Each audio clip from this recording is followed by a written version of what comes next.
Welcome back to सुबह सवेरे पाकिस्तान। और हम बात करेंगे कोरोना वायरस का जो डेल्टा वेरिएंट है उसकी करेंगे बात, क्योंकि मुल्क भर में अगर देखा जाए तो तेज़ी से फैल रहा है। और इसके बावजूद हम देखते हैं कि वफाकी हुकूमत ने सिंध के अलावा पूरे मुल्क के तमाम तालीमी इदारे बंद ना करने का फैसला किया। अब ये फैसला वफाकी वज़ीर तालीम शफकत महमूद की ज़ेर सदारत बैन सूबाई वज़राए तालीम कॉन्फ्रेंस के इजलास में किया गया। इजलास में सिंध के वज़ीर तालीम सईद गनी साहब ने कोरोना से ज़्यादा मुतासरा अजला में स्कूल बंद रखने की तजवीज़ दी और उनका कहना था कि सिंध में तालीमी इदारे 8 अगस्त तक तो मुकम्मल बंद रहेंगे, जिसके बाद सूरत हाल का मअसर नौ जायज़ा लेंगे और उसके बाद कोई फैसला किया जाए।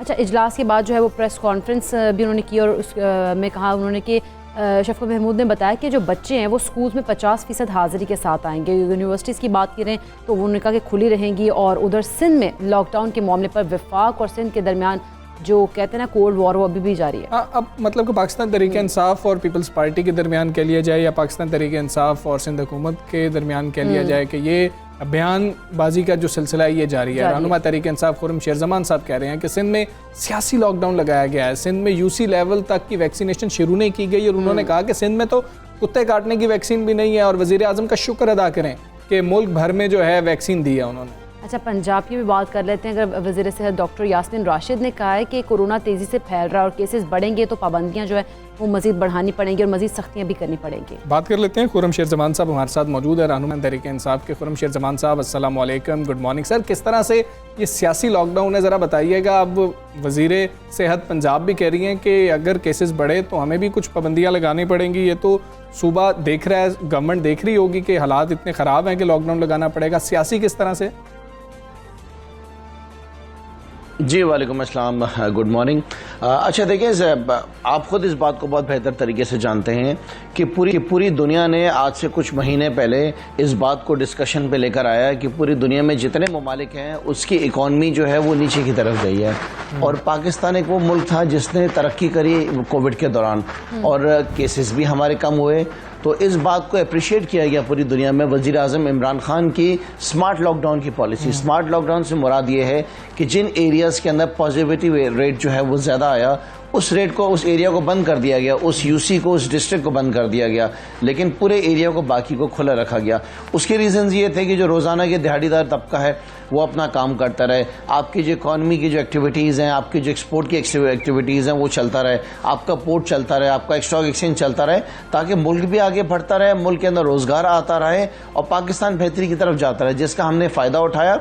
और अल्हम्दुलिल्लाह हमारे यहाँ इतने कोविड के केसेस भी नहीं हुए बनिस्बत जो आप अपने नेबरिंग कंट्रीज़ में, इंडिया में देखेंगे, बांग्लादेश में देखेंगे या किसी यूरोपियन कंट्री के अंदर देख लें। ठीक है, हमारी सिंध से कोई लड़ाई नहीं है। हम ये कहना चाहते हैं, पहले तो सिंध को सबसे पहले समझ लेना पड़ेगा कि सिर्फ पंजाब, केपी, बलूचिस्तान, गिलगित बल्तिस्तान या कश्मीर वज़ीर आज़म इमरान खान का नहीं है, सूबा सिंध भी इमरान खान का है, पूरे मुल्क के वज़ीर आज़म है वो कंसर्न पूरे मुल्क के हैं। एनसीओसी जो बनाया गया था तो उसमें ये फैसला किया गया था कि ये पूरे फैसले होंगे एनसीओसी के अंदर, वो पूरा मुल्क, तमाम सूबे उसके ऊपर अमल करेंगे। लेकिन क्योंकि वज़ीर आज़म की इतनी मकबूलियत, इतनी तारीफें वज़ीर आज़म की, वो शायद सूबे सिंध की हुकूमत से बर्दाश्त नहीं हो रही हैं। वो चाहते हैं मुल्क की इकॉनमी ख़राब हो जाए, मुल्क का पहिया बंद हो जाए। तो उस बेसिस पे ऐसे सियासी लॉकडाउन को हम कभी भी कबूल नहीं कर सकते हैं और पूरी दुनिया के अंदर ये चीज़ें अब ख़त्म होती जा रही हैं। वर्ल्ड वाइड जो है अलग अलग ममालिक के अंदर अब जो लॉकडाउन लग रहे हैं वो स्मार्ट लॉकडाउन लग रहे हैं और पाकिस्तान को फॉलो किया जा रहा है।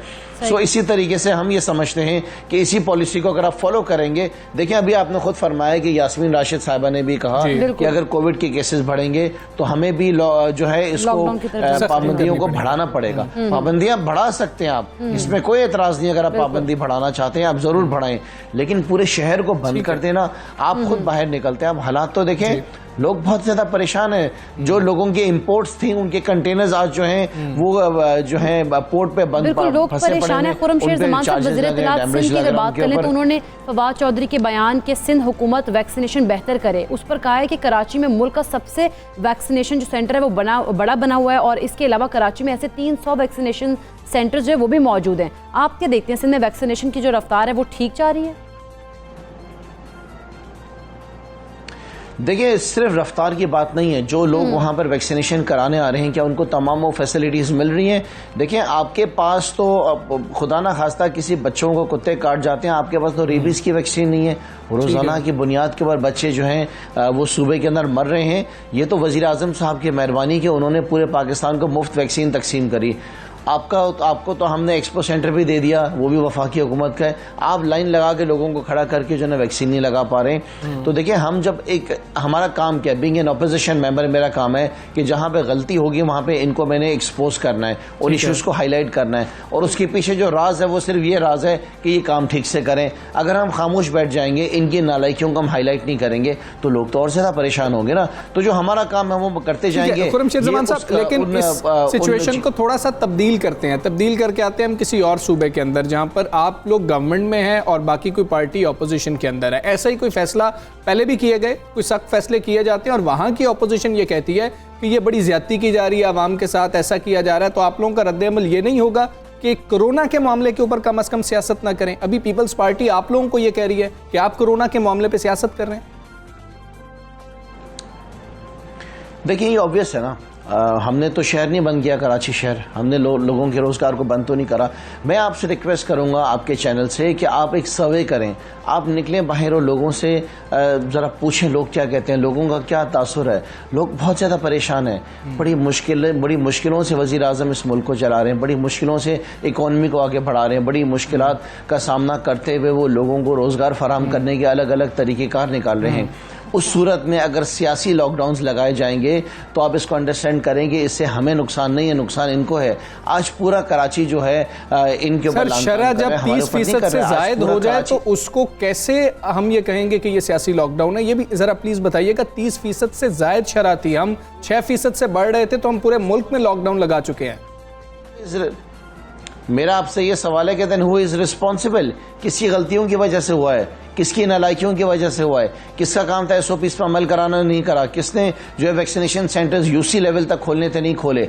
आप समझ रहे हैं कि आज शहर में थोड़े बहुत जो ये वैक्सीनेशन सेंटर्स खोले हैं, ये क्या कोविड को कम कर रहे हैं, बढ़ा रहे हैं? ये कोविड और बढ़ा रहे हैं। आप जाएं, जाके हालत देखें एक्सपो सेंटर पे, आप जाएं जिना में देखें, आप जाएं औजा में देखें, आप जाके सिविल हॉस्पिटल में देखें, वहां पे तादाद देखें लोगों की क्या है। ये लोगों को लाइन में खड़ा नहीं कर पा रहे हैं, वो एक सेफ डिस्टेंस जो है वो नहीं कर पा रहे हैं, एसओपीज वहां पर फॉलो नहीं करा पा रहे हैं।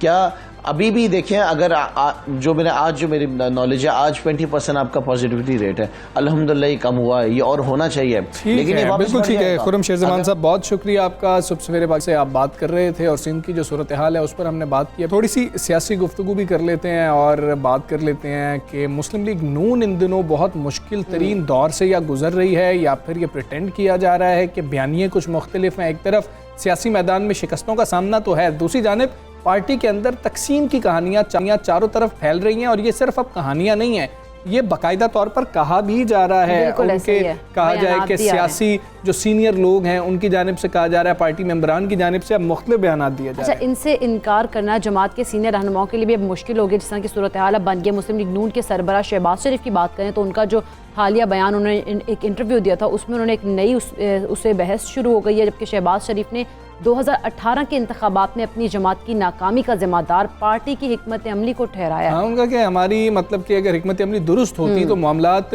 ये ना होते। और इस तरह से नवाज शरीफ साहब के बयानिए को अगर कहा जाए कि उनकी नफ़ी कर दी गई है तो ये बिल्कुल भी गलत ना होगा। और फिर अब ऐसा नज़र आ रहा है कि ख्वाजा आसिफ साहब कुछ बयान दे रहे हैं, शाहिद खाकान अब्बासी साहब कुछ बयान दे रहे हैं और अयाज सादिक साहब ने भी ये कहा कि फाइनल हो जाना चाहिए। वोटर जो है वो इस वक्त कंफ्यूज नज़र आ रहा है। तो नून लीग का वोटर क्या सोच रहा होगा और क्या ये भी एक हिकमत अमली है बनाई गई है? गुड कॉप बैड कॉप की हमेशा से बात होती चली आई है, 90 की बात कर लें तब से ये बात होती चली आई है कि कोई इख्तलाफ होता नहीं है। ये बज़ाहिर शायद मीडिया पे इख्तलाफ होता है या फिर ये इख्तलाफात जो हैं ये शो किए जा रहे होते हैं। बात करेंगे असल क्या मामला हो सकता है। हमारे साथ सीनियर तज्ज़ियाकार बाज साहब मौजूद हैं। मज़हर बाज साहब, अस्सलाम वालेकुम, गुड मॉर्निंग सर। सर, ये अब वाज़े फ़र्क जो है, कहा जा रहा है कि जी के बयानिए में तो खुल के सामने आ गया, शहबाज शरीफ साहब ने जो गुफ्तगू की उस हवाले से भी बात हो रही है। सर, आपको लगता है कि ये फिर से गुड कॉप बैड कॉप वाली बात है कि आप लोग हार्ड लाइन ले लें, हम लोग सॉफ्ट लाइन ले लेते हैं, कुछ तो दरमियानी रास्ता निकलेगा? देखिए, सियासत में तो ये होता है, सियासत में जो भी सियासी जमात होती है वो कुछ ऐसे मौक़े आते हैं कि जब आपको हार्ड लाइन लेनी पड़ती है, फिर आप सॉफ्ट हो जाते हैं, आपसे मुज़ाकरात किए जाते हैं या आप मुज़ाकरात के ख्वाहिशमंद होते हैं। ये सारी चीज़ें सियासत का हिस्सा हैं। लेकिन मुस्लिम लीग का जो एक बड़ा अलमिया रहा है और मुस्लिम लीग की सियासत में जो एक माजी जो मुस्लिम लीग का माजी है, मुस्लिम लीग नून का, वो बड़ा मुतनाज़ा रहा है। यानी उनकी तश्कील किस तरह हुई, फिर वो मुस्लिम लीग से मुस्लिम लीग नून कैसे बनी, ये सारी चीज़ें हमारी तारीख का हिस्सा रही हैं। इसके लिए आपको बहुत पीछे जाना पड़ेगा, शायद वो वक्त नहीं है। लेकिन इस वक्त जो सूरत हाल है वो 2016 के बाद की है जी। यानी 2016 के बाद जब मियां नवाज शरीफ को नाअहल करार दिया गया और उसके बाद सज़ा हुई, तो वो जो नाअहली है उस पर उन्होंने कई सवालात उठाए पनामा के हवाले से और ये बात अपनी जगह दुरुस्त है कि उस पूरे पनामा लीक्स में सिर्फ एक शख्स को पिक किया गया और उसके खिलाफ मुकदमा चला और उन्हें सज़ा हो गई। बाकी 450 लोगों के बारे में किसी को आज तक इत्तला नहीं है कि उनके बारे में क्या हुआ। वो ठीक है कि उनका केस सबसे पहले होना चाहिए था, वो मुल्क के वज़ीर आज़म थी, ये बात अपनी जगह दुरुस्त है, लेकिन क्या दूसरों के खिलाफ कार्रवाई नहीं होनी चाहिए थी, ये अपनी जगह। तो नवाज शरीफ साहब ने उस वक्त जो है वो एक लाइन ये ली कि उन्होंने इसको चैलेंज करने की और इसको सड़कों पर चैलेंज करने का फैसला किया। ठीक है। अच्छा, वजह से उन्होंने बिल्कुल बोलिए। नहीं, आप अपनी बात को कंटिन्यू कीजिएगा। देखिए, उन्होंने जीटी रोड का रास्ता लिया और जब वो जीटी रोड का रास्ता ले रहे थे तो उस रास्ते को अडॉप्ट करने से पहले उनके भाई मियां शहबाज शरीफ और उस वक्त जो उनके बहुत ही करीबी साथी थे चौधरी निसार अली खान, उन्होंने एक मुख्तलिफ पोजीशन ली और उन्होंने कहा कि जो लड़ाई हम लड़ नहीं सकते उस लड़ाई में हमें नहीं जाना चाहिए।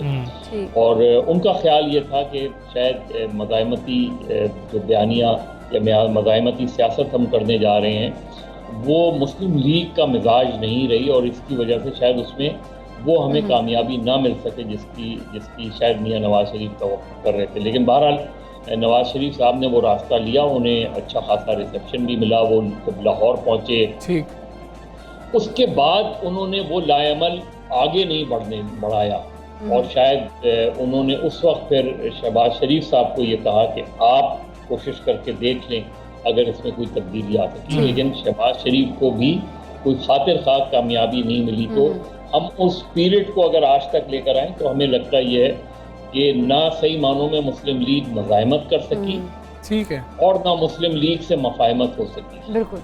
अच्छा मज़हर अब्बास साहब, अगर हम नून लीग के बयानिए की बात करते हैं, पहले तो बताइएगा ये जो बयानिया ये उम्मीद का है या फिर मायूसी का है, और इस बयानिए की जंग की वजह से पार्टी को अगले आम इंतखाबात में कितना नुकसान उठाना पड़ सकता है?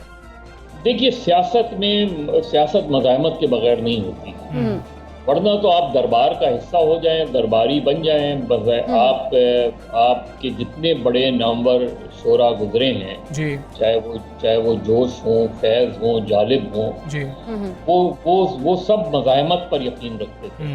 अच्छा। और मज़ाहमत का ये मतलब नहीं है कि आप जाके दीवार से सर टकरा देंगे। मज़ाहमत का मतलब ये कि वक्त के हुक्मरानों को ये बताएं कि इस मुल्क को चलना कैसे है, इस मुल्क को चलने का फैसला किसने करना है और वो किसका इख्तियार है। ठीक है। अब उसमें तरीक़ेकार पर इख्तिलाफ हो सकता है, उसमें ये होता है, लेकिन ये बात तय है कि इस मुल्क की रियासत ने ये फैसला करना है कि इस मुल्क को आइन और कानून के तहत चलाना है या इस मुल्क को एक हाइब्रिड निज़ाम के तहत चलाना है। ये फैसला करना इस मुल्क की इस रियासत का काम है।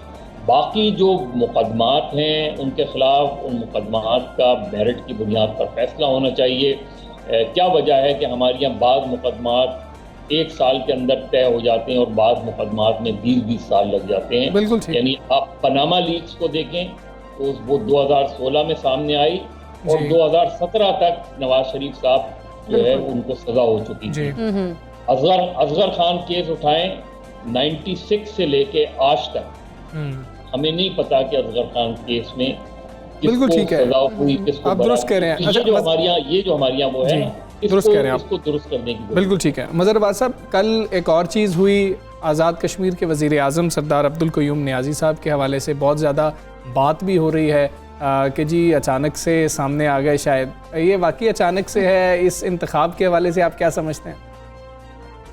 देखिए, मेरा ख्याल है कि इमरान खान ने ये इस लिहाज से एक बेहतर फैसला किया है क्योंकि उन्हें नज़र आ रहा था कि जिस तरह पंजाब में एक वक्त में हुआ कि PTI के अंदर बहुत ज़्यादा गिरोहबंदी सामने आ गई, शाह महमूद कुरैशी साहब, चौधरी सरवर साहब, अलीम खान, ये सारी जो सियासी कशमकश के नतीजे में उस्मान बुज़दार साहब की लॉटरी निकल आई जी। और उनके पास कोई चॉइस नहीं थी खान साहब के पास कि वो अगर किसी एक पर भी हाथ रखते तो दूसरा ग्रुप नाराज़ हो जाता। लिहाजा उन्होंने आज़ाद कश्मीर के इलेक्शन में भी उनको ये इत्तलात थी कि बैरिस्टर सुल्तान महमूद भी अपनी लॉबिंग कर रहे हैं, चौधरी तनवीर इलियास भी अपनी लॉबिंग कर रहे हैं और लोग भी अपनी लॉबिंग कर रहे हैं, और उनको सबको बुला के उन्होंने इनफरादी तौर पे उनके इंटरव्यू किए। तो उन्होंने एक सरप्राइज़ ज़रूर दी, लेकिन थोड़ा सा ये लगा कि उन्होंने उनका जो टिल्ट हुआ वो न्याजी की तरफ हुआ। अच्छा, ठीक है। मतलब आपके नज़दीक आज़ाद कश्मीर में भी पंजाब की तरह शायद लॉटरी निकल आई है। बहुत शुक्रिया मज़हर साहब। सबसे मेरे पाकिस्तान आप बात कर रहे थे, मज़हर साहब की गुफ्तगू आपने मुलाहिज़ा की है, सियासी मंजरनामे के ऊपर उनका तज्ज़िया आपने सुना है। हम यहाँ पर ब्रेक लेते हैं, ब्रेक के बाद वापस आते हैं। Stay with us.